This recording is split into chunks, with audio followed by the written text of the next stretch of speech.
Hi everyone.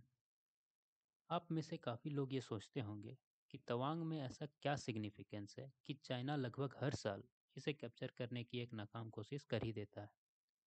हमारा आज का वीडियो इसी टॉपिक पे डिस्कस करेगा।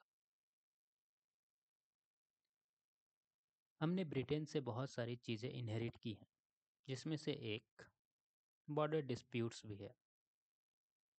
ऐसा नहीं है इसकी रिजोल्यूशन के लिए ट्राई नहीं किया गया है। बहुत सारे एफर्ट्स आज़ादी से पहले के भी हैं, जिसमें से एक 1913 उस समय के foreign secretary of Britain McMahon के अंडर एक कमीशन बनाई गई थी, जिसमें इंडिया, तिब्बत और चाइना तीनों को इनविटेशन भेजा गया था बॉर्डर डिस्प्यूट रेजोल्यूशन के लिए। China backed out. क्यों?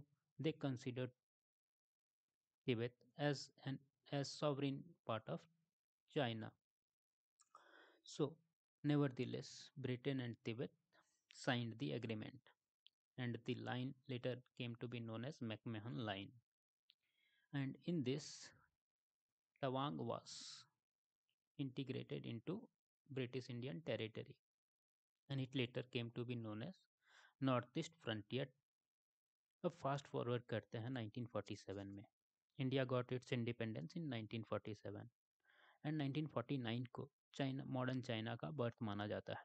1950s में सर्वे ऑफ इंडिया ने इंडिया का मैप पब्लिक किया, जिसमें से बॉर्डर डिस्प्यूट्स को कैसे दिखाया जाए।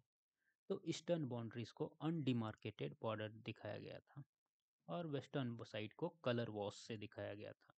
अनडिमार्केटेड का मतलब होता है कि we don't know where exactly the border lies. Okay. 1950 China annexed Tibet and signed the 17 point agreement. अब चाइना के लिए तवांग इतना इंपॉर्टेंस क्यों रखता है? तवांग ज्योग्राफिकली देखा जाए तो एक साउदर्न टिप माना जाता है तिब्बतियन प्लेटू का, और जो वज्रयान बुद्धिज्म फॉलो करते हैं तिब्बतियंस, उसी का एक एक्सटेंशन है तवांग, जिसमें मोनपा पीपल्स जो वज्रयान बुद्धिज्म ही फॉलो करते हैं। और सेकेंड बिगेस्ट मोनेस्ट्री वर्ल्ड का तवांग में है। तो एक कल्चरल एक्सटेंशन माना जा सकता है तवांग को तिब्बत का। अब प्रॉब्लम यहाँ कहाँ आ रहा है? तो 1959 में जब दलाई लामा को छोड़ना पड़ा तिब्बत, तो Dalai Lama is not just a Dalai Lama is a post who is the head of Tibet. So consider the fact that जो हेड है, डिस्पाइट तिब्बत चाइना का है, पर उसका हेड कहाँ है? इंडिया में। तो इसका क्या इम्प्रेशन पड़ेगा वर्ल्ड पे? सो हमेशा ये ट्राई करते हैं कि इसको प्ले डाउन किया जाए, बट ये प्ले डाउन होता नहीं है।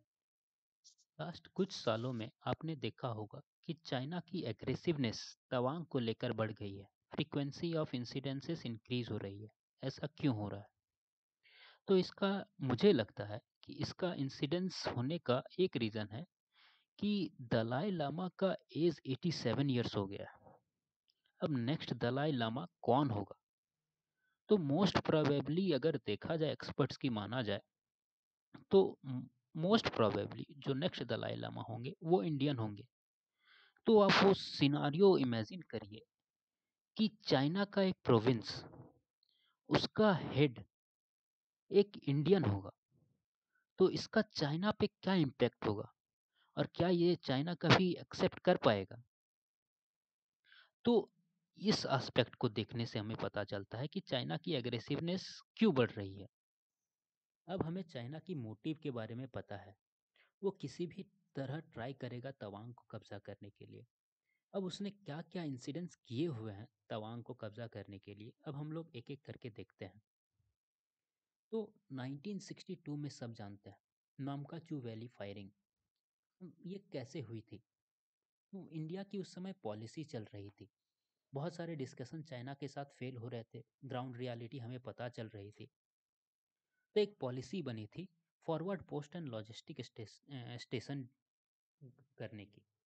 तो हमें पता चला था कि फॉरवर्ड पोस्ट बनाने हैं, क्योंकि हमें पता था नेगोशिएशन चाइना के साथ फेल हो रहे हैं। तो अगर बाउंड्रीज में फॉरवर्ड पोस्ट नहीं रहेंगे तो हम लोग काउंटर कैसे करेंगे चाइना को। और दूसरा लॉजिस्टिक स्टेशन, हमारे जो मेन लैंड पे लॉजिस्टिक्स रखे हुए हैं, गोला बारूद रखे हुए हैं, वो लोग को रोड बनाना है, ट्रेन बनाना है, जिससे बॉर्डर तक रीच पहुंचाना है। 1962 वॉर की समरी देखें तो ये एक एग्जांपल है मिसकम्युनिकेशन का। कैसे? फॉरवर्ड पोस्ट और लॉजिस्टिक स्टेशन हमें बनाने थे, तो फर्स्ट क्या बनाया जा सकता है? लॉजिस्टिक स्टेशन फर्स्ट बनाए जाएंगे, रोड्स पहले बनेंगे, क्योंकि अगर फॉरवर्ड पोस्ट ही बना दे और पीछे से लॉजिस्टिक स्टेशन ही ना दे और हमला कर दे, तो वो एक साइलोज बन जाएगा। तो एक्चुअल में हुआ यही, हमने पहले फॉरवर्ड पोस्ट बना लिए और चाइना ने इसे सराउंड कर लिया, हमने लॉजिस्टिक स्टेशन बनाए ही नहीं। अब अगर हम लोग मैप पे जाएं तो हमने एक फॉरवर्ड पोस्ट बनाया था नाम का चू पे। अब यहाँ फॉरवर्ड पोस्ट बना दिया, अब लॉजिस्टिक स्टेशन बनाया ही नहीं हमने, चाइना ने इससे घेर लिया यहाँ पर। अब बैकवर्ड कोई सपोर्ट ही नहीं दे पाए, तो 1962 वॉर कहाँ हुआ? नामकाचू में। ठीक है, हमारी बुरी तरह से हार हो गई। पर उसके बाद हमारा मॉडर्नाइजेशन हो गया। 1962 नामकाचू पोस्ट पे क्यों वॉर हुआ? इंटेंशन क्या था? इंटेंशन ये जो लाइन है, ये area, this area is your Tawang, and China always has I on Tawang. Okay, so they always want to have this area with them. The intention was this: once Indian army, they got the idea that Indian army is going to build a station here, they got hyperactive, and in fact they, at that time after 1962, they captured the whole territory of this, but due to international pressure they backed out। तो 1962 war हम लोग हार गए। अब इस हार के बाद इंडिया रिगरस इंट्रोस्पेक्शन में लग गया, मॉडर्नाइजेशन ऑफ आर्मी स्टार्ट हो गया।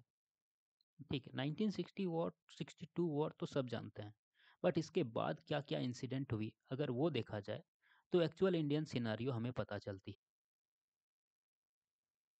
चाइना ने 1962 वॉर के बाद अपनी स्ट्रेटेजी चेंज की। अब उन्हें सिर्फ तवांग नहीं चाहिए, पूरा का पूरा नॉर्थ ईस्ट इंडिया से अलग करना चाहते हैं। ये कहाँ से किया जा सकता है? तो एक नैरो स्ट्रिप है जिसे कहते हैं चिकन्स नेक या चिकन्स कॉरिडोर, सिलीगुड़ी कॉरिडोर, जो कि यहाँ मैप में आपको दिख रहा होगा, यहाँ पे पास करता है, जिसकी विड्थ ऑलमोस्ट 25 किलोमीटर है। और यहाँ पे दिख रहा होगा ट्राई जंक्शन, ये सिक्किम, भूटान और चाइना का, तिब्बत का। ठीक है, इस वैली को बोलते हैं चुम्बी वैली। ये जो प्लेटू है उस साइड, चाइना के तिब्बत के साइड, वो फ्लैट लैंड है और ये माउंटेनस है इंडियन साइड। सो यहाँ रोड कंस्ट्रक्शन करना बहुत डिफिकल्ट है। डिस्पाइट दैट चाइना इसे यूटिलाइज करना चाहता है इंडिया को स्ट्रिप करने के लिए नॉर्थ ईस्ट से, और इंडिया ये बात बहुत अच्छे तरीके से 1962 वॉर के बाद समझ गया है। तो यहाँ पर एक नाथुला है, एक डोकलाम है और ये चुम्बी वैली है। अगर चाइना किसी तरह इसको कब्जे में कर लेता है तो पूरा का पूरा नॉर्थ ईस्ट इंडिया से कट ऑफ हो जाएगा। तो आप इसके बाद चाइना की स्ट्रेटेजी देखेंगे तो वो डायरेक्ट तवांग पे हमला नहीं करेगा। अब कहाँ हमला करेगा? इस चुम्बी वैली में, आइदर इनटू भूटान और इनटू इंडिया थ्रू नाथुला पास और डोकला। 1967 में चाइना ने इसी वैली पे हमला किया। कहाँ? नाथुला पास में। और इंडिया, जैसे हमने बात की थी, मॉडर्नाइजेशन आफ्टर 1962 वॉर फुटिंग पे स्टार्ट कर दिया था और किसी को इस बात की पता नहीं थी। चाइना तो अपने ख्यालों में खोया हुआ था कि 1962 में जैसे इंडिया को हराया था वही इंडिया वापस उन्हें वैसे मिलेगा। 1967 में इंडिया पूरा रिवैम्प हो चुका था। इसका रिजल्ट कैसे पता चलता है? नाथुला और चोला पास का रिजल्ट से। उस वॉर में it's not an Indian data, it's Chinese data. 340 soldiers of Chinese PLA army were killed and 450 were seriously injured on China's side, with minimum injury on Indian side. Just 5 years after 1962. Not many of Indians know about this Nathula War. It's a conflict, not a war. Nathula conflict. So we need to see our strength from there on.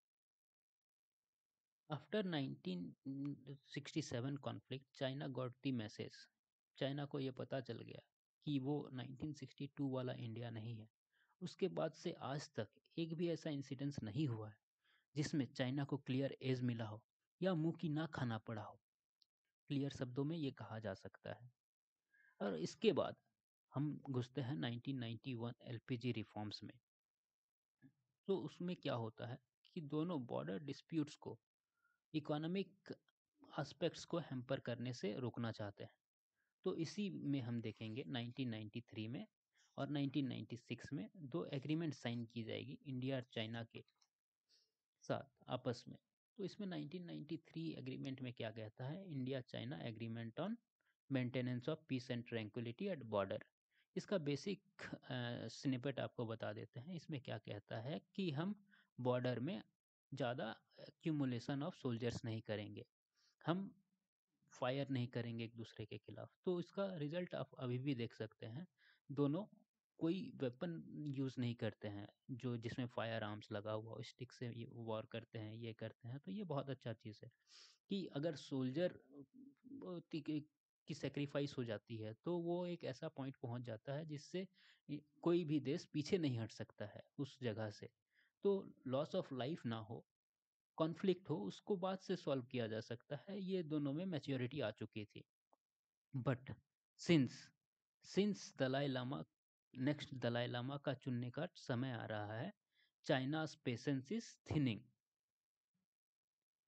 सो अब 2017 के बाद जब से ये news आया है कि दलाई लामा अपना नेक्स्ट सक्सेसर चुनना चाहते हैं जो कि एक इंडियन हो सकता है, तो अब चाइना क्या कर रहा है। तो अब इन्हें तो पता है कि चिकन्स कॉरिडोर पे कितना फोर्टिफिकेशन है इंडिया का और कितना विजिलेंस हाई है इंडियंस का। उन्हें लगता है, उन्हें सिर्फ लगा, एक और गलतफहमी उन्हें क्या हुई कि सिर्फ चिकन्स कॉरिडोर पे इंडिया का उतना फोर्टिफिकेशन और उतना विजिलेंस होगा। तो उसके बाद वो दूसरा फ्रंट खोलना चाह रहे थे।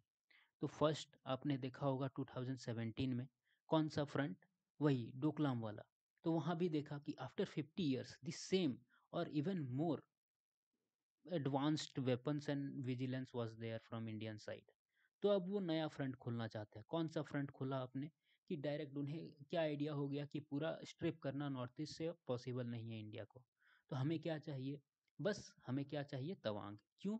रिलीजियस एस्पेक्ट के लिए, कि हम क्लेम कर पाए कि तिब्बत पे हाँ हमारा सोवरिन राइट है। तो अब वो अपना पूरा अटैक कहाँ करेंगे, तवांग पे। अब यहाँ देखने को मिलता है जो हाल फिलहाल 9 दिसंबर को जो इंसिडेंट हुआ, वो हम देख सकते हैं कहाँ इंसिडेंट हुआ है, यांगजे में, मीन्स यहाँ डायरेक्ट तवांग में। तो हमें यहाँ तवांग पे इंसिडेंट हुआ है यहाँ पर।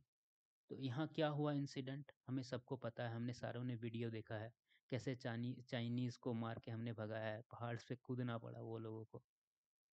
वो एक्सपेक्ट नहीं कर रहे थे कि इंडिया पूरा नॉर्थ ईस्ट और पूरा बॉर्डर एरिया में इतना विजिलेंट है, सारे बॉर्डर एरिया में। तो अब देखते हैं क्या सीन होता है, आगे देखा जाएगा। हमें तो पता है अपने सोल्जर्स पे हमें कितना प्राउड है। तो इसी के साथ ये वाला सेशन यहीं पर ख़त्म करते हैं। Thank you.